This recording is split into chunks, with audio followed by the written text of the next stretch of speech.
Isang pinagpalang araw sa ating mga kapatid. Ngayong araw is February 10, 2024. So, ngayon is ipagpapatuloy natin yung nasimulan nating series itong mga nagdaang araw or tatalakay natin para sa linggong ito na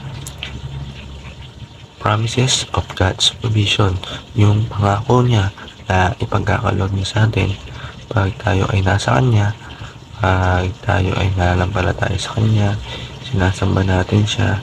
Ayun yung pangako na ipagkakaloob niya pag gusto niya na mangyari sa atin. So, ayun.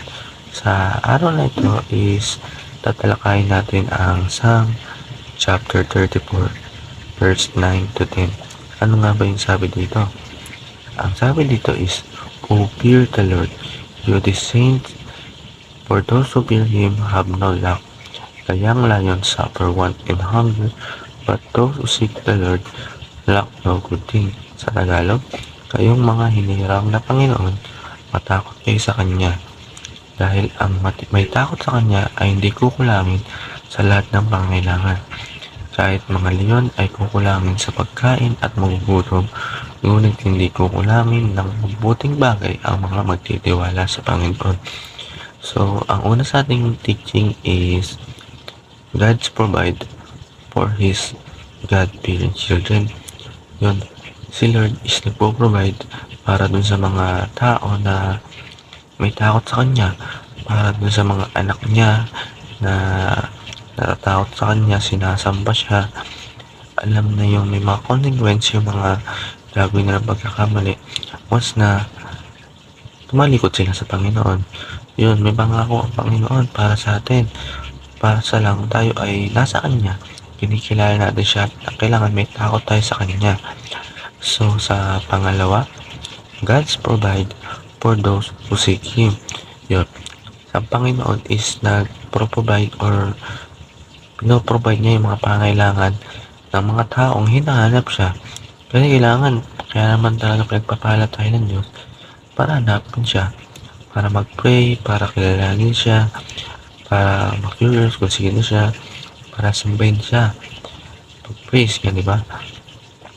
Yun, kailangan hanapin natin siya. Hindi yung kailangan na hanapin lang natin siya pag gusto lang natin.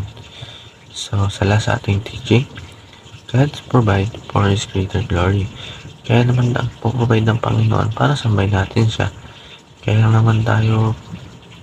tayo pinagpapala ng Panginoon para makita natin kung sino talaga siya, na kailangan pagpasalamatan natin siya. Kailangan talagang sambahin natin yung mga ginagawa niya, kung sino siya. Kaya siya nagpo-provide sa atin. So, para sa ating application, ang una is fear God. Yun, matakot tayo sa Panginoon. Matakot tayo na sa mga pwede niya magawa. Hindi para siyang, hindi yung ibig sabihin na matakot tayo sa Kanya is masama siya. Matakot tayo sa Kanya kasi siya yung King of King. Siya yung makapangyarihan na gumawa sa atin, na pagpapalain tayo, na kailangan matakot tayo sa Kanya kasi siya yung Panginoon. Kaya mas pili natin siya ng Panginoon, di ba? Sa pangalawa, seek God. Hanapin natin ang Panginoon. Kaya ng paghahanap natin sa mga pag nawalan tayo ng pera, hinahanap natin to. Saan ito napunta? Baka may kumuha. Kailangan gawin ng Panginoon. Hindi ko siya na-compare sa pera, pero kailangan hanapin natin siya. Kasi yung mga pangailangan na hinahanap natin, siya rin yung nag-provide yan. Kailangan yung mga pinrovide nyo, hindi lang yung pinrovide nyo yung hanapin natin, kundi yung mga yung nag-provide. So, ayun, sa last, praise God. Yun, sambay natin ng Panginoon. Sabihin natin sa buhay natin na siya ang Diyos. Siya ang King of King. Siya lang ang i-praise natin sa lahat-lahat. Kasi once na mag-praise tayo sa Kanya, ang laking blessing na makukuha natin to. Guidance, provision, lahat, para sa mga kailangan natin. Basta kilala natin siya, sambay natin siya. Siya lang ang Panginoon natin. At sa ating discussion, why is it that those who fear sick and praise God lack good nothing?